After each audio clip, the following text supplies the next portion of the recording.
क्योंकि जो देखते थे कि हाँ ये तो हमारे सामने ठेला लेके निकलता था, हम तो इसके बाद रोज़ का हलीम खाते थे, यही आदमी जज बन गया। क्लास 10 में फेल हो गया था क्योंकि साइंस और मैथ ये दो ऐसे सब्जेक्ट्स हैं मेरे लिए जैसे पता नहीं चांद से उतरे हों, कि मैं अफोर्ड भी नहीं कर सकता था दिल्ली। तो मैं एलएलएम को तो छोड़ दिया क्योंकि मालूम था कि एलएलएम में तो दाखिला हो ही जाएगा। तो मुझे बड़े अजीब अजीब नाम से बुलाते थे, मुझे खुरपा बोलते थे। कई सवालों पे ऐसे सवाल हो गए थे कि वो खूब हंसे, ऑनरेबल हाई कोर्ट के जज खूब हंसे। 130 रैंक तक मैं पहुंच गया। हाँ। तो मेरा नाम नहीं आया, तो मेरे हाथ बहुत ज़्यादा बुरी तरह फिर कपकपाने लगे। मैंने कहा ये कहाँ है, तो मैंने उससे हल्का सा कहा मैं जज बन गया। और उसने जो चीखना शुरू किया है, अम्मी भाई ऐसा वैसा, कासिम का नाम आ गया, नाम आ गया, नाम आ गया, फिर तो पूरे मोहल्ले में जश्न होने लगा। रुकावटें आती हैं सफलता की राहों में, ये कौन नहीं जानता, लेकिन वो मंजिल पा ही लेता है जो हार नहीं मानता। नमस्कार, मैं गौरव कुमार पांडे हाजिर हूं यूपी तक पर, और मेरे साथ इस वक्त मौजूद हैं मोहम्मद कासिम, जो कि संभल से, और इन्होंने हाल ही में यूपी पीसीएस जे यानी सिविल जज की परीक्षा में 135वीं रैंक लाकर न केवल अपने परिवार, अपनी बस्ती और जिले का नाम रोशन किया, बल्कि सभी प्रदेशवासियों का नाम जो है रोशन किया है। तो स्वागत है सर आपका यूपी तक पर, और सबसे पहले तो यूपी तक की टीम की तरफ से आपको बहुत बहुत बधाई। Thank you so much. तो सबसे पहले कासिम जी, मैं जानना चाहूंगा कि ये सफर कैसा रहा आपका। देखिए, जहाँ तक सफ़र की बात है, ये तो नहीं कहेंगे कि आसान था जी। मुश्किलों भरा था, लेकिन नामुमकिन नहीं था। परेशानियाँ आती थी, लेकिन उन परेशानियों को मैं तो चैलेंज की तरह एक्सेप्ट करता था और उसको जीतने की कोशिश करता था।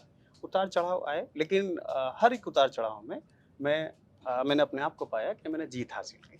अब यहाँ पर आपने उतार चढ़ाव की बात की, मैं अपने दर्शकों को बता दूं कि मोहम्मद कासिम जिस परिवार से आते हैं, हालांकि कुछ साल पहले ही जो है ये ठेला लगाकर हलीम बेचते थे अपने पिताजी के साथ, कभी कभी ये खुद भी बेचते थे, और उसके बाद जो झूठी प्लेटें होती थी उन्हें ये धोते थे, और साथ में पढ़ाई भी करते थे, कोचिंग भी करते थे। तो मतलब किस तरह से ये, मतलब एक तरह सुबह से लेकर शाम तक ठेले पर आप काम करते थे, बर्तन धोते थे, उसके बाद पढ़ाई का वक्त आपको कब मिलता था? देखिए, ऐसा था कि जिस समय ठेला लेके निकलता था, तो मैं 6 बजे निकलता था। सुबह? हाँ, सुबह 6 बजे। और 6 बजे निकलने की वजह ये होती थी कि जो मज़दूर होते थे, जो काम पे जाते थे, तो वो अपना नाश्ता करके निकलते थे। चूँकि 6 बजे निकलता था, तो इसलिए मुझे 4 बजे ट्यूशन पढ़ने के लिए निकलना पड़ता था।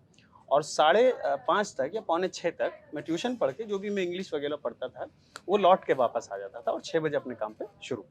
और इसी 6 बजे से लेकर के शाम के 3-4 बजे मुझे मतलब बज जाते थे वापस लौटते-लौटते, और बाकी और दूसरे काम करके मैं फिर इशा की नमाज के बाद लगभग 8 साढ़े 8 बजे के बाद फिर से जाता था, मतलब दूसरे टीचर के पास, जो मुझे जो दूसरे सब्जेक्ट पढ़ाते थे, जैसे भौतिक विज्ञान या रसायन विज्ञान उस वक्त, मतलब कहता हिंदी में कहते हैं उसको।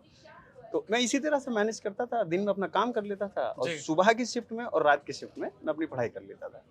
तो अगर हम बात करें कि बचपन जो है आपका वो किस प्रकार से गुजरा, मतलब फैमिली में आपके कौन कौन है, आपके भाई बहन कितने हैं, और पिताजी माताजी लोग कैसे जो है बचपन से आपको पढ़ने के लिए जो है काफ़ी उत्साहित करते रहे? देखिए, बचपन में ऐसा तो कोई ना था कि उत्साहित करे। हाँ। हमारे यहाँ एक अभियान चलता था।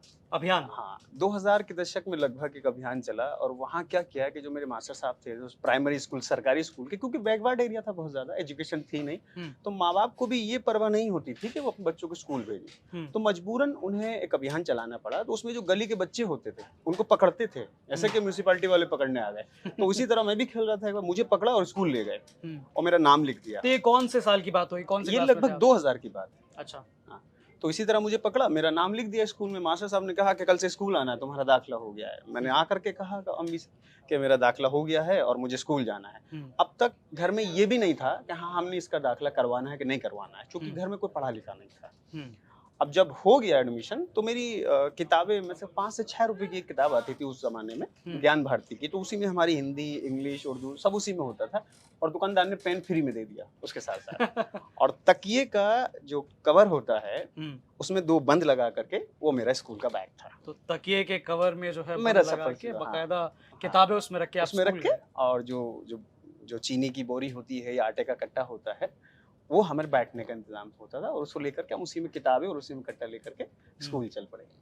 तो स्कूल जब जा रहे थे, तब उस दौरान जैसे कि मैंने पूछा आपसे कि आपके कितने भाई बहन हैं, तो मतलब बाकी जो भाई बहन आपके छोटे आपसे बड़े हैं? मेरे मतलब हम 3 भाई हैं और 5 बहन हैं। और उस वक्त जैसे मेरा दाखिला हुआ, तो घर वालों को लगा इसका हुआ है तो दूसरे वाले का भी, मेरे बड़े भाई का भी करवा दिया जाए। अब उस वक्त हमारी फाइनेंशियल कंडीशन इतनी अच्छी नहीं थी कि दोनों भाइयों को एक साथ स्कूल भेज दिया जाए, क्योंकि अब्बा हमारे अकेले काम करते थे, तो वहाँ एक लड़के की ज़रूरत होती थी जो अभी दूसरा काम करके प्लेट पहुँचानी है या किसी को पानी पहुँचाना है। तो ये सब हालात को देखते हुए मेरे भाई को पढ़ाई छोड़नी पड़ी। उस अच्छा। प्राइमरी लेवल पे ही 1 साल लगभग 6 से 7 महीने वो मेरे साथ पढ़े और उसके बाद उन्होंने वो छोड़ दिया ताकि उनके अब्बा के साथ वो जा सके। मेरा लेकिन चलता रहा और जब मेरे भाई थोड़े से बड़े थे, जब वो बड़े हो गए तो उन्हें अलग एक जगह पे खड़ा कर दिया गया, अपना बर्तन दे करके तुम अलग बेचो ताकि परिवार को मदद मिल सके। मैं ये देखता था कि अब्बा जब हमारे अकेले रह गए तो फिर स्कूल से कभी-कभी मुझे भागना भी पड़ता था क्योंकि पढ़ाई में खास शौक था नहीं इस तरह का। शुरुआत में। हाँ, बिल्कुल कोई शौक नहीं था, बस तो ये था कि मजबूरी में अभियान के दौरान दाखिला हो गया और वो पढ़ने शुरू कर दिया, बाकी मन थोड़ी था पढ़ने का। ना घर में किसी को ख्वाहिश थी कि हाँ पढ़े, ठीक है, बस हो गया दाखिला तो ठीक है। तो वहाँ से फिर मैंने जाना शुरू कर दिया अपने अब्बा के साथ और वहाँ मैं काम करता था इसी तरह। तो मतलब तब से लेकर आपने हलीम कब तक बेचा?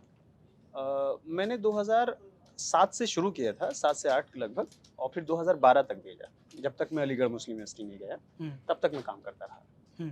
तो इस बीच मैं आपके पुराने इंटरव्यूज़ देख रहा था, तो आपने उसमें बताया कि आप क्लास 10th में फेल भी हो गए थे।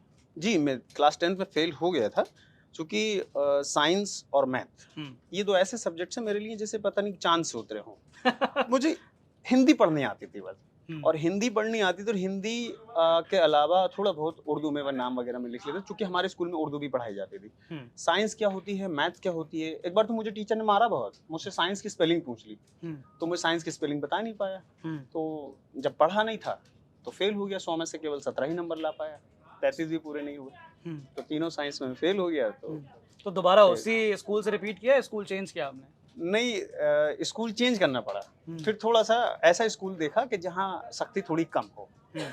तो एक आपके पूरे इस टाइम में कोई ऐसा शिक्षक रहा हो जिसकी बात आपको जो है दिल पे लगी हो और कहा हो आपने कि नहीं भाई मुझे तो इस पे सुधार करना ही करना है? ऐसे 2 शिक्षक हैं मेरी लिस्ट में, एक तो मेरे मास्टर साहब थे, मास्टर कौसर हुसैन साहब, स्कूल में? हाँ, ये इंटर कॉलेज की बात मैं बता रहा हूँ। उन्होंने मुझे अपने ऐसे वक्त में पढ़ाया जिस वक्त वो किसी को नहीं पढ़ाते थे। वो मुझसे अक्सर कहा, जब मैं फेल हो गया 10वीं में, तो उन्होंने मुझसे कहा कि अब पढ़ाई छोड़ोगे तो पीछे जाओगे, फिर से उतना ही सफर तय करना पड़ेगा, और थोड़े से आगे निकल गए तो हो सकता है मंजिल आसान हो जाए। तो उन्होंने मुझे रात के 8 से 9 बजे तक मुझे वो पढ़ाते थे, वो उनके सोने का वक्त होता था। अक्सर मुझसे कहते थे कि इस वक्त मैंने आज तक किसी को नहीं पढ़ाया है। तो मुझे ऐसा लगता था कि किस कदर ये हमदर्दी मुझसे रखते हैं, तो मेरे दिल में आज भी उनके लिए बहुत अदब और एहतराम है और मैं बड़ी इज्जत करता हूँ, और यहाँ से इस आपके चैनल के माध्यम से उनका शुक्रिया भी अदा करना चाहता हूँ। एक और ऐसे टीचर मेरे रहे, बड़े उस्ताद, बड़े अजीज़ मेरे हैं, जो अलीगढ़ मुस्लिम यूनिवर्सिटी में मुझे मिले, वो उनका नाम प्रोफेसर सैयद बशीर हसन है, हिस्ट्री डिपार्टमेंट में प्रोफेसर हैं। उन्होंने भी मुझे बहुत मोटिवेट किया और बहुत मदद की। उनकी एक ऐसी लाइन है जिसकी वजह से शायद मैं यहाँ बैठा हूँ। जब मैं हिस्ट्री की क्लास में बैठा था तो मुझे इंग्लिश समझ नहीं आ रही थी, क्योंकि मैं हिंदी मीडियम का था, वो वहाँ सब इंग्लिश की किताबें और इंग्लिश में ही लेक्चर होते थे, तो मैं घबरा रहा था। इनफैक्ट मुझे पसीना आ रहा था एसी के कमरे में। तो उन्होंने मुझे देखा और मुझसे कहा कि आप चैम्बर में आइए। चैम्बर में गया तो उन्होंने कहा कि क्यों घबरा रहे हो इतना, क्यों परेशान हो? पता नहीं कैसे उन्होंने पहचान लिया मुझे, पर मैं नहीं जानता। तो मैंने कहा सर मुझे ये इंग्लिश नहीं समझ आ रही, मैं हिंदी मीडियम का हूँ, मुझे कुछ भी नहीं समझ आ रहा। तो बोले अब्बा क्या करते हैं? मैंने कहा अब्बा तो वही मजदूरी करते हैं, काम करते हैं। हमने बता दिया, झूठ क्यों बोलेंगे? तो उन्होंने मुझसे एक बात कही कि देखो एक बात याद रखना कि अगर किसी आईएएस का बेटा आईएएस बन जाता है, इसमें कोई बड़ी बात नहीं होती है। उसी तरह अगर किसी प्रोफेसर का बेटा कोई प्रोफेसर बन जाए तो उसमें भी कोई बड़ी बात नहीं। लेकिन सड़क किनारे अगर कुछ भी बेचने वाले का बेटा कुछ भी बन जाए तो ये बहुत बड़ी बात होती है। बिल्कुल। तो ये ऐसे था कि मेरे लिए मंत्र था, मैं इसको याद करके और इसको बुनियाद बना करके आगे बढ़ता गया और 2 साल तक मुसलसल अंग्रेजी पे काम किया। और जब 2 साल बीत गए तो बीए से छोड़ करके मैंने बीए एलएलबी में एक अच्छी रैंक के साथ एडमिशन अलीगढ़ मुस्लिम यूनिवर्सिटी में पा लिया। बिल्कुल उस बारे में हम चर्चा करेंगे, लेकिन इस बीच मुझे याद आ रहा है कि एक और इंटरव्यू में आपने ये कहा था कि जिस प्रकार से यह पूरा आपकी जो जर्नी थी 12th क्लास तक जो आपने पूरा निभाया, उसके बाद ये जो कॉलेज में आपका जो है एलएलएम या ये दिमाग में कैसे आया कि मुझे वकालत ही करनी है? देखिए वकालत तो समाज ने करवा दी। समाज ने? हाँ, समाज ने। मतलब ऐसा था कि आप सब जानते हैं कि हम देखते हैं कोर्ट सीन देखते हैं, मूवीज़ में मैं अक्सर ये देखता था कि वकील जो है पुलिस को भी डांट देते हैं, कानून सिखा देते हैं, कोर्ट में इंसाफ के लिए लड़ते हैं। एक तो ये चीज़ बहुत हमें मुझे मोटिवेट रखती थी, मूवीज़ जी। वगैरह में देखता था। और दूसरी चीज़ समाज की गालियाँ, क्योंकि ऐसे कभी-कभी मोड़ आ जाते हैं कि आपको लोग परेशान करते हैं, नाइंसाफ़ी करते हैं आपके साथ, हत्ता कि ज़ुल्म भी कर देते हैं। तो तो कोई ऐसा ऐसी मेरे एक साथ एक कोई इंसिडेंट घटना जो हुआ। आप शेयर करना चाहें? मैं चाहूँगा कि वो लोग, अब हम सब एक साथ हैं, मैंने जी। सबको माफ़ किया, तो अब मैं इस कैमरे पे उनका नाम लेना नहीं पसंद करता। जी। तो ये इंसाफ़ का, मैं समझता हूँ ये इंसाफ़ नहीं होगा कि मैं अगर उनका नाम यहाँ से लूँ या उनको इशारा भी करूँ, हुँ। क्योंकि वो सब मेरे लिए खुश हैं, तो मैं भी उनके लिए खुश हूँ। अच्छा, इसके अलावा एक और सवाल मेरे दिमाग में ये उठ रहा है कि जहाँ जिस क्षेत्र से आप आते हैं, मैंने देखा कि उस बस्ती में जब आप गए इस रिज़ल्ट के अनाउंस होने के बाद, तो काफ़ी बस्ती वालों ने जो है आपका स्वागत किया। बहुत भीड़ थी, बहुत आलम था, बाकायदा लोग आपके लिए जो चीयर कर रहे थे वहाँ पर। लेकिन उस क्षेत्र में शिक्षा को लेकर जो है, जागरूकता उतनी नहीं है। आप एक इंटरव्यू में बता रहे थे कि मेरा जो एरिया है, वो बहुत बैकवर्ड है इस मामले में। तो उस पर आप क्या कहेंगे? देखिए, जहाँ तक वहाँ के लोगों की खुशी का सवाल है, अक्सर ऐसा देखा गया है कि कोई जो किसी बड़े पॉलिटिशियन का बेटा या किसी आईएएस ऑफिसर का बेटा या जी। जो भी बहुत अच्छी फैमिली से आते हैं, तो आम जनता में या आम लोगों में उनके लिए कोई खास हमदर्दी नहीं होती। जी। लेकिन अगर कोई कमज़ोर वर्ग का या उन्हीं में से कोई बन जाता है, तो उनको ऐसा लगता है कि कोई हमारे लिए आवाज़ उठाने वाला बन गया। तो मैंने पाया उनको भी ऐसा ही लगा होगा, क्योंकि जो देखते थे कि हाँ, ये तो हमारे सामने ठेला लेके निकलता था, हम तो इसके बाद रोज़ हलीम खाते थे, हुँ। यही आदमी जज बन गया। हुँ। तो किस कदर उन्होंने खुशी ज़ाहिर की मेरे सामने और मेरे लिए दुआएँ भी की, ऐसा नहीं है। तो उनको लगता था कि हमने ज़िंदगी में जज नहीं देखा है। मैंने भी नहीं देखा था, मेरे घरवालों ने भी नहीं देखा था। हुँ। तो उन्हें बड़ी खुशी थी कि हम ज़िंदा जज देख रहे हैं, हुँ। चलता-फिरता जज देख रहे हैं। वरना तो टीवी में देखा या मूवीज़ में देखा या या फिर अखबारों में सुन लिया। अखबारों में सुन लिया कि जज हुँ। साहब ने ये कह दिया, जज साहब ने ऑर्डर कर दिया, जज साहब ने पुलिस वालों को डाँट दिया या किसी को कोई अपराध करके उसको जेल भेज दिया। हुँ। तो एक जो सैंक्टिटी है जुडिशरी की या जुडिशियल ऑफिसर की, जनता में बहुत इज्जत है इस बात की। हुँ। तो लोगों ने इसको बड़े हर्षोल्लास से मनाया कि हमारे सामने कोई ऐसा आया कि जो जज है, जिसको मूवीज़ में हम देखते हैं, उनकी कल्पना की मैं एक्सप्लेन भी नहीं कर सकता वो क्या सोच रहे हैं इस बारे में। हुँ। तो शायद ये बात रही होगी जो उनको बहुत खुशी का इज़हार करना पड़ा इस बात से। तो अब तो वहाँ आपकी बस्ती में जो है घर-घर में अब चर्चा हो रही होगी कि भैया पढ़ना है और सीधे जो है मोहम्मद कासिम की तरह जो है बनना है। देखिए, मेरे लिए सबसे बड़ी खुशी की बात ये है कि मैं कहूँगा कि इतना खुशी मुझे इस बात से नहीं हो रही है कि आज मुझे जुडिशियल ऑफिसर बनाया गया है। जी। खुशी इस बात की है कि जब 5 साल का बच्चा मेरे पास चल के आता है कि मुझे फ़ोटो खिंचाना है और घर जाके ज़िद करता है अपने फ़ादर से कि मुझे उनके पास लेके चलो। हुँ। मैं समझूँगा कि मेरी असल कामयाबी तभी होगी जब मेरी वजह से 10 से 20 लोग वहाँ उस एरिया में जज बन जाएँ। हुँ। तो उस मोटिवेशन जो मिला है मेरी वजह से लोगों को, मैं उससे बहुत ज़्यादा खुश हूँ। मैं खुश हूँ अपने सिलेक्शन से, हुँ। लेकिन कहीं गुना इससे भी ज़्यादा खुश हूँ कि जो लोग पढ़ना नहीं जानते थे या पढ़ना नहीं चाहते थे, जागरूकता उनको नहीं थी। कहीं न कहीं एक रास्ता, एक उम्मीद दिखाई दे गई है हुँ। कि हाँ, कमज़ोर वर्ग से भी जाकर के हुँ। लोग कुछ बन सकते हैं। बिल्कुल, तो जिस प्रकार से अभी आप चर्चा कर ही रहे थे, जब आप ठेला लेकर जाते थे या जब ठेले पर चर्चा की जाती थी, तो आस-पास लोग आपसे पूछते थे, "भई, तुम यार अच्छा-खासा दिख रहे हो यार, बोल भी अच्छा लेते हो, पढ़ भी अच्छा रहे हो, तो यहाँ क्यों ऐसा काम कर रहे हो?" कुछ ऐसा कोई इंसिडेंट? नहीं, देखिए ऐसा है ना कि मैं काम में कभी नहीं घबराता था। हुँ।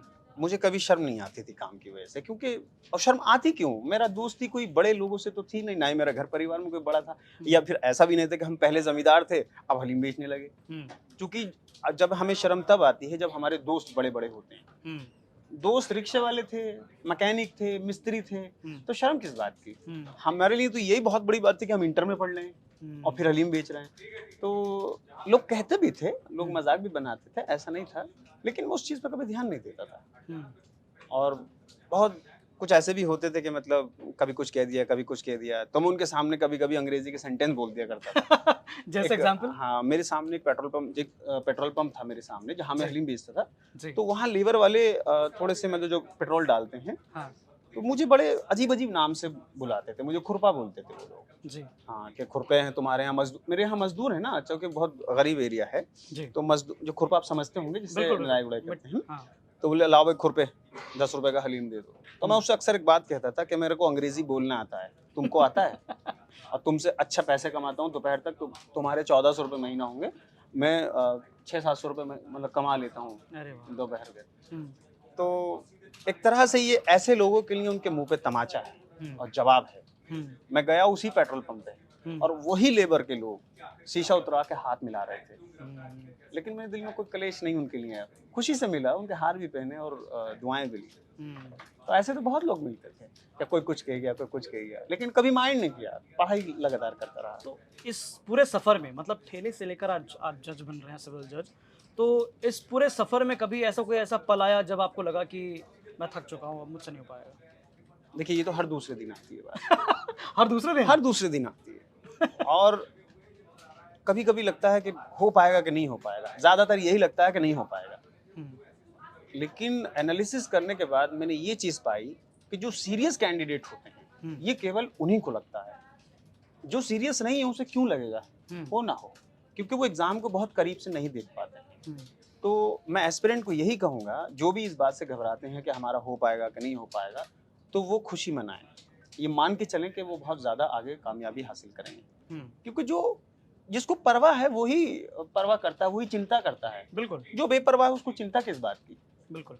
लेकिन ये तो चलिए वो तैयारी करने वाले बच्चों के लिए हुआ, लेकिन एक हम देखें पर्सनल लाइफ, हमारा फैमिली बैकग्राउंड, एजुकेशन सारा मिलाते हुए अगर कोई ऐसा इंसिडेंट आपसे पूछा जाए कि जब आपको लगा हो कि नहीं अब मैं हार चुका हूँ, मैं थक रहा हूँ, मैं कैसे करूँगा, कभी ऐसा कुछ सीन आया हो? देखिए, ऐसे बहुत सारे सीन आए। ऐसे सीन अक्सर तब आते थे। मैं दरअसल ये सवाल इसलिए पूछ रहा हूँ ताकि जो हमारे दर्शक हैं, जो जिनके मन में कभी डर होता है या कभी वो सोच के इस बात को घबरा जाते हैं या आगे बढ़ नहीं पाते हैं, वो कहीं ना कहीं इसको लेकर सोचेंगे कि नहीं, हारना या गिरना जो है वो बेसिकली तभी होता है जब हमें कहीं सक्सेसफुली पहुंचना होता है। नहीं, देखिए, ऐसे इंसिडेंट कई कई दफ़ा आते हैं। एक तो जब आप देखते हैं कि कोई आपके साथ का ही कैंडिडेट या सीनियर या जूनियर बहुत मेहनत कर रहा है लेकिन उसको सफलता नहीं मिल पाई। ये एक बहुत अहम मोमेंट होता है जब आप सोचते हैं कि जब इनका नहीं हुआ तो हमारा कैसे होगा। तो ऐसी सिचुएशन में तो ये डर बहुत आता है दिमाग में एस्पिरेंट के। और मेरे लिए खासकर तब हुआ जब मेरी मेंस में तबीयत खराब हो गई थी। मैं गया था मेंस देने के लिए, तो पहले ही दिन मैं एग्जाम में बेहोश हो गया। तो किसी तरह वहीं के बच्चों ने मेरे मुंह पे पानी डाल करके मुझे होश में लाया पहले ही दिन से मेरी उम्मीद खत्म हो गई कि हाँ, मैं इसमें सेलेक्ट हो पाऊंगा। बस ये था कि हिम्मत करके मैं एग्ज़ाम देता रहा और बहुत बुरी हालत में मैंने इम्तहान दिया।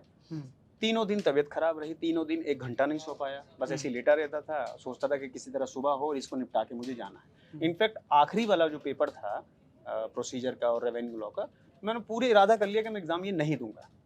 लेकिन जब 20 मिनट रह गए तो मैं सोचा कि जब आया हूँ दे के चला जाता हूँ, ऐसा ना हो कि जिंदगी भर मतलब पछताना पड़े, और शायद अगर नहीं देता तो जिंदगी भर पछतावा होता ही होता। तो ऐसे मोड़ तो देखिए आते रहते हैं, लेकिन उनसे घबराना नहीं चाहिए।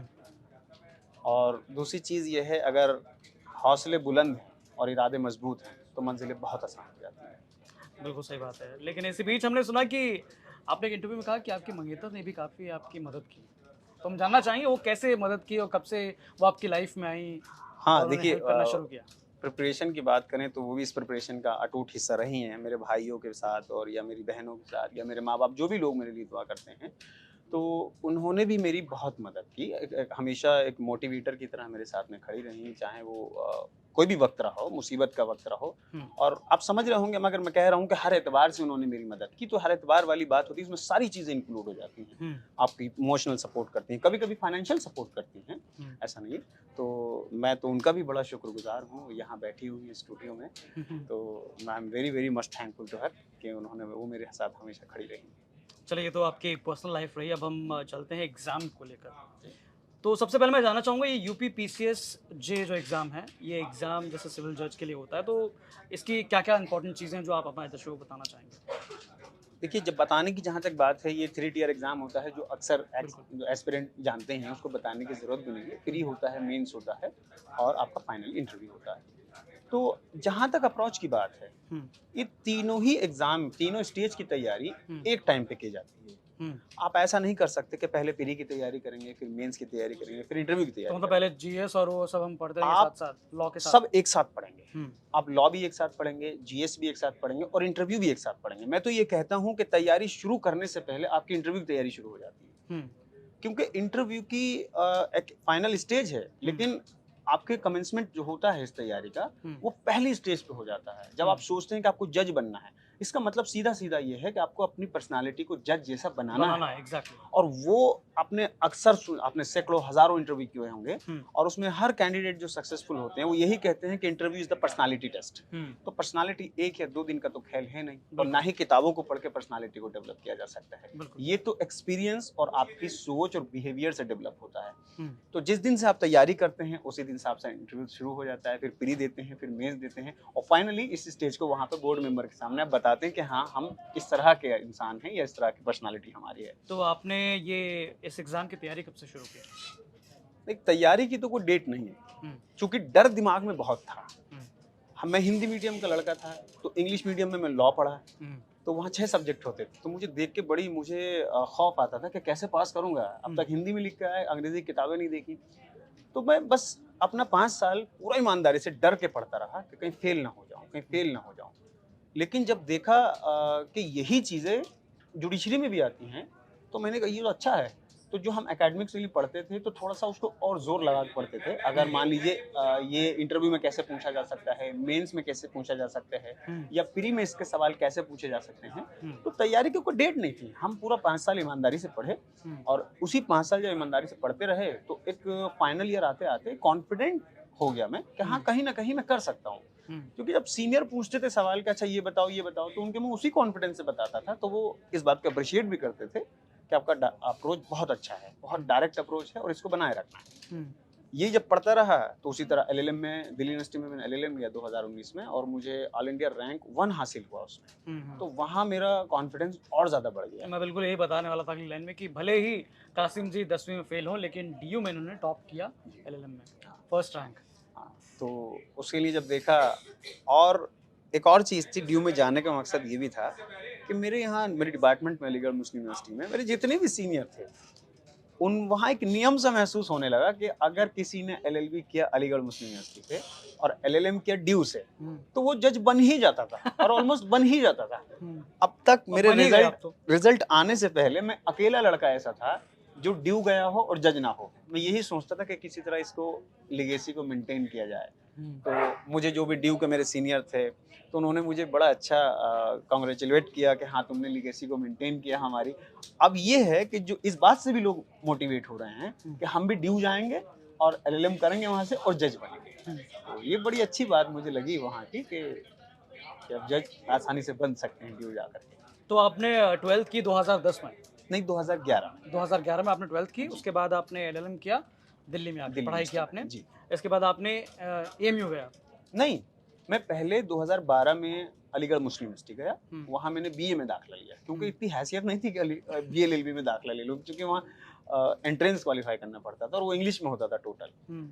तो वहाँ किसी तरह इंग्लिश में मेहनत करके मैंने बीएलएलबी में दाखिला लिया, 5 साल वहाँ लॉ किया। उसके बाद वहाँ मैं हॉस्टल को हासिल करने के लिए, रैंक के लिए पढ़ता था। इनफैक्ट दिल्ली यूनिवर्सिटी में जुबली हॉल है, तो वो केवल एक रैंक को मिलता है।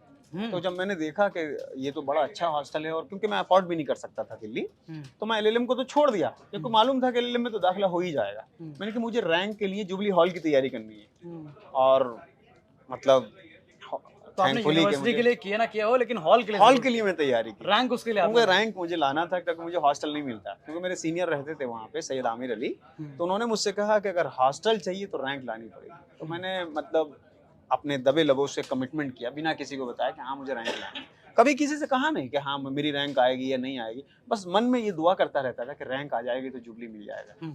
तो जुबली के लिए पढ़ता रहा, और थैंकफुली मतलब मेरी रैंक आ गई और मुझे जुबली ही मिल गया। तो ये आपका फर्स्ट अटेम्प्ट था? ये मेरा फर्स्ट अटेम्प्ट था। तो आपने प्री जब दिया था, तो उस समय दिमाग में क्या कुछ चल रहा था? देखिए, प्री के लिए इतने दिन से मैं पढ़ रहा था, क्योंकि जीएस और लॉ दोनों था। जीएस और लॉ दोनों था। तैयारी के लिए मैं मतलब प्री के लिए मैं पूरी तरह तैयार था, क्योंकि मैं अखबार रोज पढ़ता था डेली। लगभग 1.5 साल से मैं अखबार पढ़ रहा था, मुसलसल उसको फॉलो कर रहा था लगातार। और लॉ की जहाँ तक बात है, जैसे कि मैंने आपको बताया कि मैंने पूरी ईमानदारी से 5 साल लॉ पढ़ा, तो मैं जब 3rd ईयर या 4th ईयर में होता था, तो मैं पेपर लगा के देखता था। 2nd सेमेस्टर में ही मैंने लॉ के प्रीवियस ईयर के पेपर ले लिए थे जुडिशरी के, तो मैं तभी से लगाता था।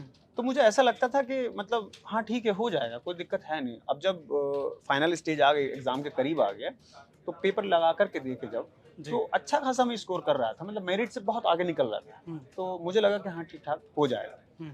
तो प्री में कोई ऐसा मुझे दिक्कत नहीं आई, मेरा अच्छा खासा स्कोर था, मेरिट से भी अच्छा खासा, मतलब मैं ऊपर था। तो ठीक है, प्री के लिए आप आराम से पढ़िए, कोई कि यहाँ पर मैक्सिमम बच्चे जो तैयारी कर रहे होते हैं उनके दिमाग में ये होता है कि जीएस तो ऐसा सब्जेक्ट है जो वास्ट है, जिसकी कोई सीमा नहीं है, पता नहीं है कि कब कहाँ तक खत्म करना है। लेकिन उसके लिए आप नोट्स कैसे तैयार करते थे? देखिए, बिल्कुल आपने सही कहा कि जीएस तो एक समंदर के जैसा है, आप बिल्कुल। कितना पानी उससे भरेंगे, आपकी ये कैपेसिटी से बाहर हो जाती है। लेकिन हर चीज़ का एक इम्पॉर्टेंट एरिया होता है, चाहे वो लॉ हो, चाहे जीएस हो। बस उस इम्पॉर्टेंट एरिया को पहचानने की ज़रूरत है। मिसाल के तौर पे जैसे हिस्ट्री की बात करें, तो हिस्ट्री में मॉडर्न हिस्ट्री बहुत इम्पोर्टेंट होता है। अक्सर क्योंकि उसमें एकदम मोटिवेटिंग पीरियड है, हमें देखने को मिलता है कि जो फ्रीडम फाइटर थे, कहीं ना कहीं उनका लॉ से ताल्लुक था। पंडित जवाहरलाल नेहरू जी थे, सरदार वल्लभ भाई पटेल जी थे, और अतः कि महात्मा गांधी जी थे। तो ये सब लोग लॉ से इनका ताल्लुक था। तो ये और यहीं से हमारी लीगल हिस्ट्री और कॉन्स्टिट्यूशनल हिस्ट्री भी स्टार्ट होती है। तो कहीं ना कहीं ये लॉ से अलग नहीं है, मॉडर्न हिस्ट्री लॉ से अलग नहीं है। तो इसलिए एग्जाम में इस पर बड़ा जोर दिया जाता है। तो मैं कहूँगा एस्पिरेंट से कि वो मॉडर्न हिस्ट्री का जो इम्पोर्टेंट एरिया है, जिससे कॉन्स्टिट्यूशनल डेवलपमेंट जुड़ा हुआ है किसी तरह, उसको बहुत अच्छे से फोकस करिए। और भी सब्जेक्ट हैं, हर सब्जेक्ट का अपना एक इम्पोर्टेंट पार्ट होता है, तो उस पर फोकस करिए पहले, मतलब प्रायोरिटी उसको दीजिए। अब लगे कि आपको कि हाँ हम इसमें कंफर्टेबल हो गए हैं, उसके बाद वो चीज़ पढ़ लीजिए जो कोई नहीं पढ़ता है, क्योंकि यही चीज़ आपको सबसे अलग बना देगी। तो जीएस में लगातार मुसलसल पढ़ते रहिए, करंट अफेयर्स बिल्कुल रोज पढ़िए, अखबार पढ़िए, क्योंकि अखबार मैं समझता हूँ कि जीएस के लिए मोस्ट इम्पॉर्टेंट सोर्स होता है किसी भी एग्जाम के लिए। कि वो जो भी नेशनल या इंटरनेशनल इशू चल रहे हैं, सोशल लीगल इशू चल रहे हैं, एनवायरमेंट पे चल रहा है, साइंस एंड टेक पे चल रहा है, तो एग्जाम का पेपर बहुत डाइवर्स होता है। बिल्कुल। तो आपकी अप्रोच भी बहुत ज्यादा डाइवर्स होनी चाहिए। तो अखबार होता है, एक ही अखबार आपको डिफरेंट डिफरेंट सब्जेक्ट से रोज जोड़ता है, वो रोज रूबरू कराता है। तो ये एक अच्छा सोर्स है। और उसके बाद अगर आप चाहें तो कोई भी एक मंथली मैगजीन ले सकते हैं, ताकि आपका जो महीना भर आपने पढ़ा और आपका सप्लीमेंट हो जाए, जो रिवीजन हो जाए। तो ये सब है। बिल्कुल, मैं अपने दर्शकों को बताना चाहूँगा कि जिस प्रकार से अभी कासिम जी में बता रहे हैं, आप लोग इस प्रकार से तैयारी कर सकते हैं। मतलब जीएस जो वास्ट सब्जेक्ट है, उसकी तैयारी कैसी करनी है, बहुत इंपॉर्टेंट उन्होंने बात रखी है हमारे सामने। अब आते हैं मेंस पे। तो मेंस पे सब्जेक्ट क्या कौन कौन से थे, आपके टॉपिक कौन कौन से थे, और प्लस आपने जब एग्जाम दिया, जैसे कि बता रहे थे कि तबीयत भी खराब हो गई थी, तो कैसे मैनेज किया? देखिए, मेंस में इसमें 6 पेपर होते हैं। इसमें पहला पेपर जीएस का होता है, और चूंकि ये बड़ी चैलेंजिंग स्टेज होती है, अगर मान लीजिए पहला ही पेपर जीएस का है और सबसे ज़्यादा चैलेंजिंग चीज़ जीएस होती है, और वहीं आपका अगर खराब हो जाए कुछ ना कुछ, तो जो 5 पेपर हैं जो आप उसको अच्छा कर सकते थे, वो फिर आपको कहीं ना कहीं डिमोटिवेट कर देगा अगर ज़रा भी बिगड़ गया। मेरे साथ यही हुआ। एक तो गर्मी बहुत थी, और देखा कि पेपर का पैटर्न ही पूरा चेंज हो गया। अब हमें लगा कि पहले ही पेपर खराब हो गया तो आगे अब क्या ही होगा। तो ये कहीं ना कहीं बहुत मुश्किल हो गई मेरे लिए। तो पहला जीएस का पेपर होता है, फिर 2 लैंग्वेज के पेपर होते हैं, फिर 3 इसमें लॉ के पेपर होते हैं। और जहाँ तक अप्रोच की बात है, तो केवल यूपी की जहाँ तक बात है, वहाँ केवल आपका लॉ से सिलेक्शन नहीं होता है।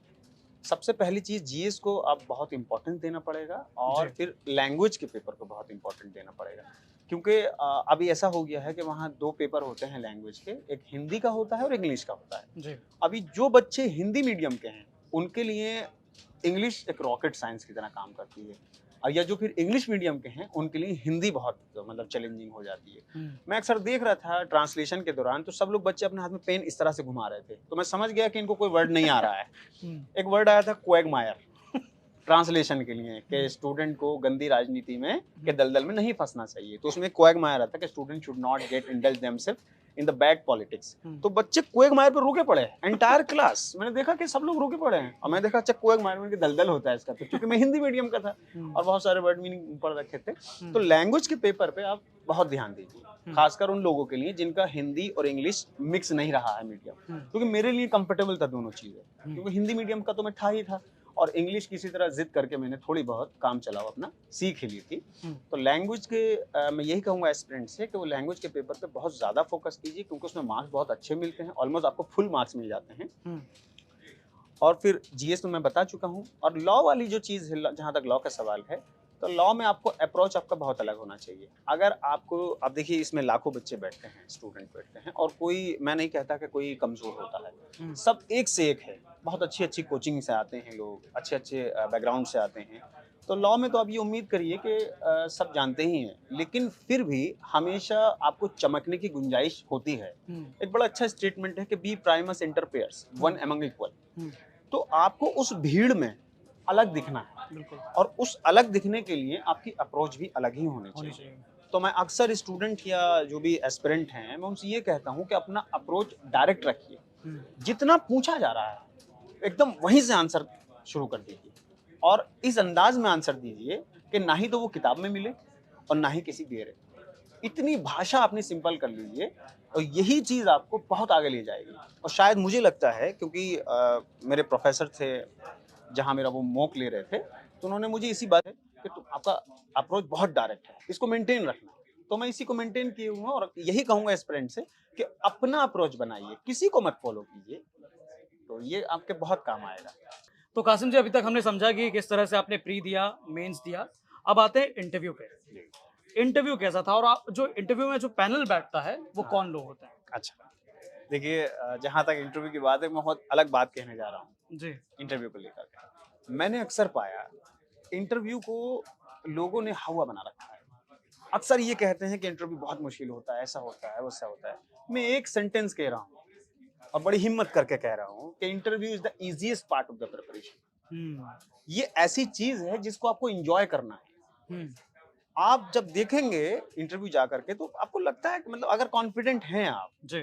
तो बोर्ड मेंबर जो होते हैं इतने पोलाइट होते हैं, इतने हम्बल होते हैं कि लगता है कि कहीं अपनी चाय हमें ना पिला दें, इस तरह का मतलब लगता है। इतने हम्बल? इतने हम्बल होते हैं वो, बहुत एक्सपर्ट और बहुत डिसेंसी से आपसे बात करते हैं।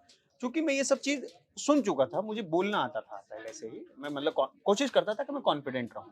तो मैंने यही सोच के गया कि ज्यादा से ज्यादा क्या होगा, ज्यादा बेइज्जती करेंगे, और इज्जत तो हमारी को खास है नहीं, तो कर भी देंगे तो कोई दिक्कत नहीं, बंद कमरा होता है, बाहर आके कह देंगे किसी कि को पता नहीं चलेगा। किसी को पता नहीं चलेगा। लेकिन ऐसा हुआ नहीं। तो पहला सवाल क्या था आपसे? मेरा पहला सवाल यही था कि आपने 2021 में एलएलएम किया, तब से क्या कर रहे थे?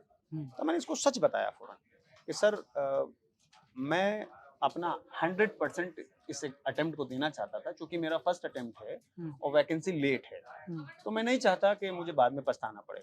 मैं लिटिगेशन के लिए जा सकता हूँ, या असिस्टेंट प्रोफेसर कहीं में लग सकता हूँ, तो वो तो मेरे लिए रास्ते खुले हैं। लेकिन अगर मैंने एक अटेम्प्ट अच्छे से दे दिया, तो हो सकता है मेरा सिलेक्शन हो जाए। तो ये मैंने बात कही, इस बात से वो सेटिस्फाई हुए ऑनरेबल बोर्ड मेंबर, और उन्होंने मुझसे अगला सवाल पूछना फिर शुरू कर दिया। तो ऐसा कोई ऐसा सवाल था जिसमें आप अटक गए कि अरे यार ये क्या पूछ दिया? ऐसा तो कोई सवाल नहीं था, लेकिन एक सवाल ऐसा था जिसमें मैं श्योर नहीं था। उन्होंने मुझसे इनहेरिटेंस के रूल्स पूछे थे, जो उत्तर प्रदेश सरकार ने अभी बदले हैं लैंड लॉ में। तो मैं उस पर कहीं ना कहीं कंफ्यूज था। तो मैंने सोचा कि अगर मैं श्योर नहीं हूँ तो मैं ब्लफ नहीं करना चाहूंगा। अब तक ईमानदारी से मैंने बुनियाद रखी है, तो ईमानदारी से ही जवाब दूं। मैंने कहा कि सर, इसमें मैं श्योर नहीं हूँ, आप मुझसे दूसरा सवाल पूछ लीजिए। मैंने ये कहने की भी हिम्मत कर ली। बोर्ड तो मेंबर्स के रिएक्शन क्या थे फिर? हाई कोर्ट, जो ऑनरेबल हाई कोर्ट के जज थे, जो मेंबर थे उस बोर्ड में, तो वो थोड़ा सा मुस्कुराए और बोले चलिए ठीक है, कोई बात नहीं। बहुत डिसेंसी से, बहुत हम्बल होकर के उन्होंने मुझसे कहा कि चलिए कोई बात नहीं, हम आपसे दूसरा सवाल पूछ लेते हैं। तो उन्होंने मुझसे दूसरा सवाल पूछने शुरू कर दिए। फिर 304 बी पे, आईपीसी पे मुझसे पूछा, 498 पे प्रॉब्लम पूछी, 498 ए पे, फिर उसको प्ली ऑफ एलिबाई से जोड़ा। मतलब मेरा इंटरव्यू आसान नहीं था, क्योंकि मुझसे लैंड लॉज पूछे जा रहे थे, और लैंड लॉ में मैं कहीं ना कहीं कंफर्टेबल था, क्योंकि लोकल लॉज मैं बहुत पहले से पढ़ा था, मुझे अच्छा भी लगता है। तो इंटरव्यू मेरा थोड़ा सा ट्रिकी भी था और मुश्किल भी था, क्योंकि ये जो कॉमन सवाल होते हैं, जो बहुत आम होते हैं, वो मुझसे कुछ नहीं पूछा गया। ऐसे सवाल पूछे गए जो अक्सर बच्चे उस पर थोड़ा सा ध्यान कम देते हैं। जैसे लैंड लॉ है, तो लैंड लॉ आप मेंस के बाद ही पढ़ते हैं, तो मेंस के बाद पढ़ेंगे तो उतना शायद अप्रोच ना क्लियर ना हो सके। हालांकि जैसे ही सिविल जज आप बनते हैं तो उसके बाद तो आपके पास सिविल जो लेखा जोखा होता है सबसे पहले, वो जमीन का ही विवाद जो है जी सामने जी, आता है। बहुत ज्यादातर इंपॉर्टेंट केस इसी के होते हैं कि लैंड रेवेन्यू के मामले। हालांकि इस पे एग्जीक्यूटिव विंग काम करती है, लेकिन जुडिशरी में फॉर एग्जांपल जैसे पोजीशन का मामला है, कोई सिविल मामले जितने भी होते हैं, टाइटल का मामला है, तो ये सारे काम सब सिविल जज ही करते हैं। तो इसलिए लैंड लॉ पे तो पकड़ होना बहुत जरूरी है। सारा काम इसी पे चलता है लोअर कोर्ट्स में। तो इंटरव्यू पैनल के सामने जब आप प्रेजेंट होने जा रहे थे, उससे पहले आपके दिमाग में हाथ पैर कांप रहे थे या पसीने से आ रहे थे? नहीं नहीं, मैं बिल्कुल कॉन्फिडेंट था। बिल्कुल confident? बिल्कुल बिल्कुल डर नहीं लग रहा था? बिल्कुल मुझे डर नहीं था। मुझे बिल्कुल भी डर नहीं था इंटरव्यू में। मैं हमेशा कंफर्टेबल रहा हूँ क्योंकि दिल्ली यूनिवर्सिटी ने मुझे बोलना सिखा दिया था। पहली जब बार मैं दिल्ली यूनिवर्सिटी में बोला डायस पे खड़े होकर के, मेरी मैम थी डॉक्टर आरती अनेजा। तो कुछ तो कार्यक्रम था? नहीं, वो वहाँ प्रेजेंटेशन अच्छा, होती है, presentation। रिसर्च पेपर लिखते हैं बिल्कुल, तो LLM का। प्रेजेंटेशन होती है। तो मैं पहली बार जब डायस पे खड़ा हुआ तो मेरे पैर वहाँ कांप रहे थे, हम्म, लेकिन मैंने कोशिश यही की थी कि मुझे अलग करना है। हम्म, तो मैं वहाँ क्या करता था कि पहले तैयार कर लेता था अपना कि जो मुझे बोलना है, एक अच्छे अंदाज में, एक हम्बल भाषा और सिंपल भाषा में तैयार करके मैं वहाँ चला गया और बिना किसी पर्ची के, कोई नोट्स नहीं लेके गया, ऐसे ही बोला। हम्म, तो जब मैं बोला वहाँ पर पे, तो लोगों ने मुझे अप्रिशिएट किया, तो वहाँ से मेरी हिम्मत बन गई। मैंने सोचा कि अब मैं बोलने की ही कोशिश करूंगा। मैं बोलने पे बहुत काम करता हूँ और बच्चों को पढ़ाने की कोशिश करता हूँ, या जो मेरे जो जूनियर हैं या जो दूर दराज स्कूल कॉलेज से आते हैं, तो उनको मैं हमेशा मोटिवेट करता हूँ। तो इस मोटिवेशन की वजह से भी मुझे बोलने में थोड़ा सा कॉन्फिडेंस आया और मैं सोचा कि हाँ, मैं बोल सकता हूँ तो मैं बोलूंगा। मैंने मन बना लिया था, भले ही मैं नहीं बोल पाता उसके सामने, लेकिन जब मन बना लिया, चीजें तो अंदर से चलती हैं। तो मन बना लिया तो मैं गया बोर्ड मेंबर के सामने, उन्होंने मुझे देखा और कहा कि बैठिए। तो मैं पूरा बिल्कुल फील कर रहा था कंफर्टेबल, क्योंकि सुन चुके थे बहुत सारे इंटरव्यू, कह चुके थे कि बोर्ड मेंबर बहुत हम्बल होते हैं, हम्बल होते हैं। अब जब जो इंटरव्यू फेस कर चुके हैं तो झूठ तो नहीं बोलेंगे, और वाकई हम्बल होते हैं। तो मैं कॉन्फिडेंट था पूरी तरह से। बोर्ड मेंबर भी मुझसे बहुत खुश थे। कई सवालों पे ऐसे सवाल हो गए थे कि वो खूब हंसे, ऑनरेबल हाईकोर्ट के जज खूब हंसे मेरी तो बात कई पे। चुटके उटके लिए, मजे लिए हुए? नहीं, मजे उन्होंने मुझसे लिए। किस मुझसे बात पे? पूछा कि अच्छा एक बात बताइए, ये सब तो पढ़ना लिखना तो छोड़िए, इसके अलावा कुछ करते हैं? मैंने कहा यस सर करता हूँ, मैं म्यूजिक सुनता हूँ। बोले कौन सा म्यूजिक सुनते हैं? मैंने कहा सूफी म्यूजिक सुनता हूँ। तो इसके अलावा, बोले इसके अलावा और? मैंने कहा सर मैं वेंडर्स की मिमिक्री करता हूँ, जैसे चाय वाले होते हैं। एक मिमिक्री तो यहाँ भी बनती है। नहीं देखिए, उसके लिए तो मैं आपसे माफी चाहूँ। अरे नहीं बनती है, जब आप पैनल के सामने कर सकते नहीं, तो आप नहीं पैनल के सामने मतलब वो था, हालांकि मैं डरते बंद डरते कमरा था वो? बंद कमरा था, क्योंकि पैनल में सिर्फ 4 लोगों ने देखा। अच्छा। इसको शायद पूरा भारत देखे, हाँ।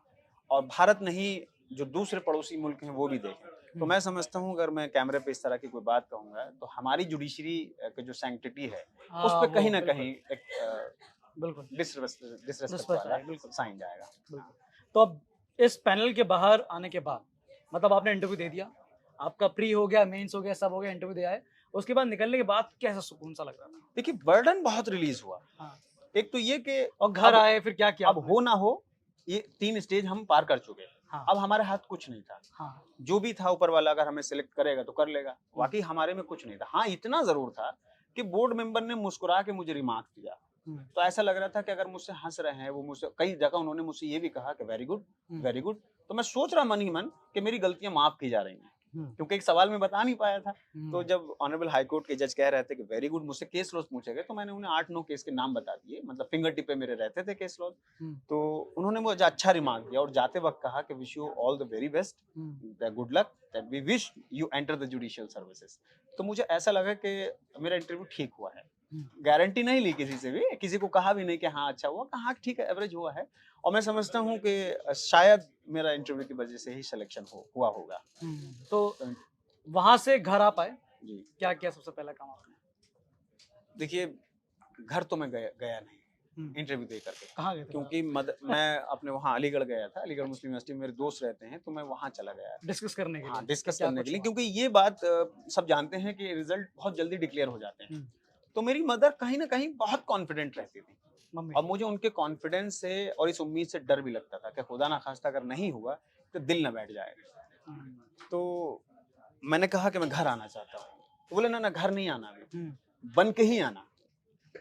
तो इस कदर उम्मीद को देख करके मैं अक्सर दुआओं में यही करता था कि भले ही मेरा हाथ पैर तोड़ दे, लेकिन मेरी माँ की उम्मीदों को बचा ले, उसका दिल रख ले। मैं ऊपर वाले से यही दुआ करता था। और जब 30 अगस्त आई, और 30 अगस्त को ऐसा ही हुआ कि भगवान ने, ईश्वर ने, अल्लाह ने, आप जिस भी शक्ल में मानते हैं, मेरी माँ का दिल रखा और मेरे भी हाथ पैर नहीं तोड़े।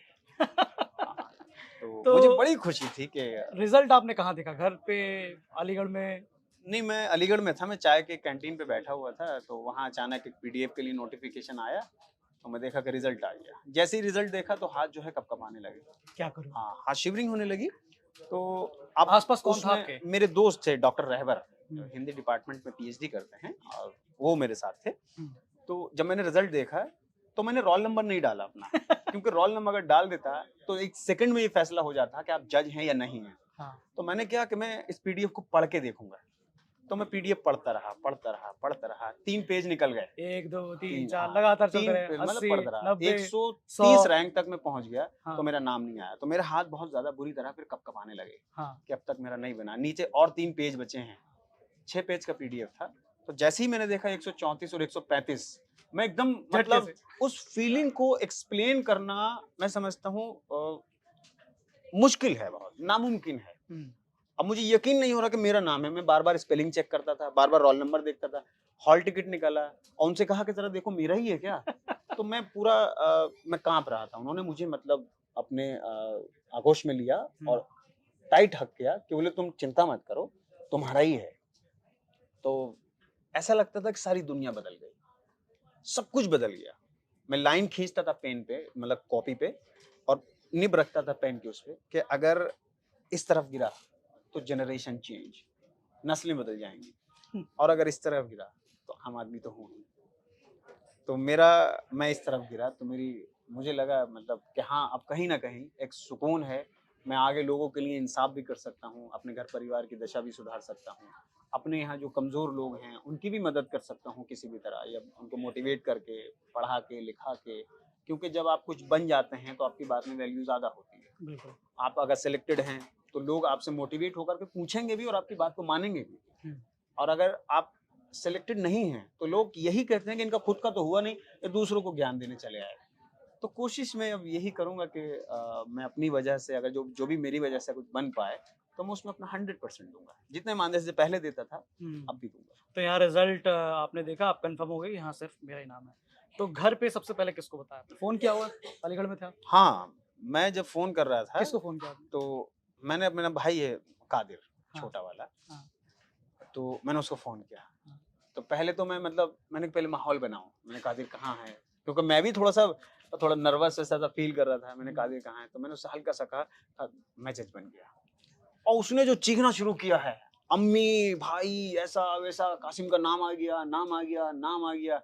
फिर तो पूरे मोहल्ले में जश्न होने लगा, मतलब शोर शराबा होने लगा। मैंने देखा कि लोग पटाखे छोड़ रहे हैं और जो जो काम छोड़ के लोग चले आए कि मतलब हमारे मोहल्ले में ऐसा हो गया, हमारे मोहल्ले में ऐसा हो गया। और जब मैं अगले दिन गया तो मुझे इस बात का अंदाजा भी नहीं था कि वहाँ ऐसा होगा। तो मैं सोच रहा था कि भाई घर के 10-50 या जो भी मेरे रिश्तेदार या दोस्त हैं वो लोग होंगे वहाँ पे। और जब मैं गया वहाँ पर, मैंने देखा एक हुजूम लगा हुआ है, मेला सा लगा हुआ है। बिल्कुल, हमने वो वीडियो देखा आपका। हजारों लोगों ने मुझे मतलब इज्जत बख्शी और बहुत खुश। मुझे तो इसका पूरा यकीन भी नहीं था कि मैं इतनी इज्जत के लायक भी हूँ। मैं आज भी समझता हूँ कि जिस कदर मतलब मैं अब ये नहीं कहूँगा कि मेरे शहर वालों ने या फिर मेरे घर वालों ने, मैं यही कहूँगा कि इस देश ने किस कदर मुझे इज्जत दी, इसको तो मैं डिजर्व भी नहीं करता था। आज डिफरेंट सोशल मीडिया प्लेटफॉर्म पे लोग मेरी इज्जत कर रहे हैं, मुझे अप्रिशिएट कर रहे हैं और मुझे मोटिवेट भी कर रहे हैं, मुझे शाबाशी दे रहे हैं, मेरी हौसला अफजाई कर रहे हैं। तो इतनी इज्जत मुझे इस मुल्क में मिल गई कि इसका मैं डिजर्व नहीं करता था। बहुत अच्छा लगा। नहीं, हालांकि आपकी जो स्टोरी, आपकी जो मेहनत है वो काफ़ी मतलब प्योर है। और अगर आप देखें कि जिस प्रकार से इन्होंने मतलब एक ऐसी कंडीशन में पढ़ाई करनी शुरू की और आज जिस प्रकार से जिस मुकाम पर हैं ये वाकई बहुत मेहनत के बाद जो है, बहुत लगन। मतलब आपको ना सस्टेनेबिलिटी चाहिए होती है कि लगातार आप उस मेहनत को कर रहे हैं, आप बीच में हार नहीं मान रहे हैं। लगातार आप अगर आपको लोग अगर कुछ बोल रहे हैं तो आप उसको जो इग्नोर करते हुए अपने काम में मग्न होकर जो है आगे बढ़ते चल जा रहे हैं। तो ये वाकई बहुत बड़ी अचीवमेंट रही और इस अचीवमेंट कहीं ना कहीं आपको रिजल्ट भी मिला। मतलब हमने देखा वो वीडियो जब आपका स्वागत हो रहा था, वहाँ कितने सारे लोग थे, आप गाड़ी के जो है सनरूफ पे खड़े होकर जो है लोग आपका स्वागत कर रहे थे, तालियां बजा रहे थे। वो वीडियो देख के हम लोग भी मतलब हमने देखा उसे और काफी लोगों ने पसंद भी किया उस वीडियो को। तो अभी तक जिस तरह से चर्चा चल रही है, अब इस चर्चा के बीच में अब जिस प्रकार जिस क्षेत्र से आप आते हैं, क्योंकि आपने जैसा कि बताया था कि काफ़ी ज़्यादा वहाँ पर शिक्षा को लेकर जागरूकता नहीं है। आप पहले मतलब ऐसे बच्चे हैं जिन्होंने ना केवल 12th की, ना केवल ग्रेजुएशन किया, ना केवल यहाँ पर एग्ज़ाम क्वालिफाई करके आप जज बन रहे हैं, बल्कि कहीं ना कहीं एक मिसाल कायम कर दी कि जो भी वहाँ पर हैं वो अब एग्जाम्पल दे रहे होंगे। क्योंकि आपने अभी जस्ट इंटरव्यू शुरू होने से पहले मुझे बताया कि वहाँ पर जो है कोई कांस्टेबल भी नहीं बन पाया। नहीं यार, आज तक मेरे जिस एरिया में मैं रहता हूँ, सिर्फ एक प्राइमरी टीचर है सरकारी, और वरना कोई कांस्टेबल नहीं है, कोई पुलिस में नहीं है, और गैजेटेड तो अब बहुत दूर की बात है, क्योंकि वहाँ पढ़ाई लिखाई का स्तर बहुत बहुत कम है। और खुद मेरी देख लीजिए कि मैं अपनी जनरेशन में, जब से मेरे परिवार का सिलसिला शुरू हुआ है, मैं पहला लड़का हूँ जो पहली क्लास पास हुआ। अब के बाद जो है मेरी जनरेशन में बच्चे पढ़े लिखे होंगे, क्योंकि मेरे घर में और दूसरा कोई पढ़ा लिखा नहीं, बस यही पढ़ा लिखा है नहीं, और बस इतना जानते हैं और कि बस अगर कोई पीसीएस जे कर ले तो उससे जज बन जाता है।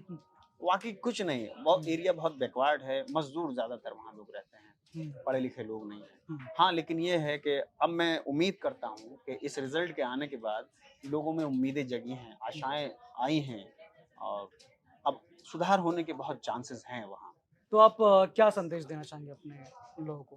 देखिए, संदेश यही है कि इरादों को मजबूत रखिए, हौसले बुलंद रखिए, मंजिलें बहुत आसान होती हैं, और अपना जो भी करते हैं, अब मैं ये नहीं कह रहा कि आप कंपटीशन की तैयारी करते हैं या कुछ भी करते हैं, आप जिसको जो भी काम करते हैं, भले ही आप घास ही क्यों ना काटते हो, उस घास को बहुत मन से और ईमानदारी से काटिए, क्योंकि राष्ट्रपति भवन में भी घास काटी जाती है और गाय भैंस चराने के लिए भी घास काटी जाती है।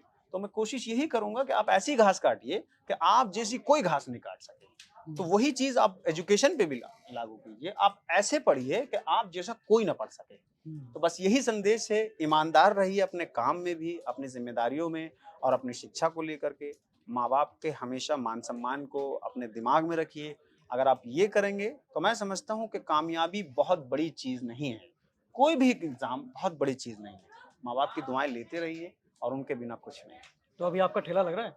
जी हाँ, लग रहा है, वरना अपनी जगह पे? हाँ, वहीं लग रहा है, वो तो जरूरी है, वरना खाएंगे कहाँ से। तो चलिए, आप हमारे साथ अभी मोहम्मद कासिम जी थे, उन्होंने अपने पूरे इस सफ़र के बारे में बताया हमें कि किस प्रकार से एक ठेले से लेकर जज तक जो है उन्होंने सफ़र तय किया। बीच में उतार चढ़ाव आते रहे, लेकिन उन सभी उतार चढ़ाव को जो है क्लियर करते हुए ईमानदारी से मेहनत की, और आज जो है आज सिविल जज के पोजीशन पर हैं। बहुत बहुत शुक्रिया मोहम्मद कासिम जी हमारे साथ जुड़ने के लिए। तो बाकी तमाम इस तरह की खबरें और पॉजिटिव स्टोरीज के लिए आप पढ़िए यूपी तक की वेबसाइट, जिसका लिंक जो है वो डिस्क्रिप्शन बॉक्स में दिया गया, और तमाम ऐसे वीडियोस और अपडेट्स देखने के लिए आप देखते रहें यूपी तक। धन्यवाद।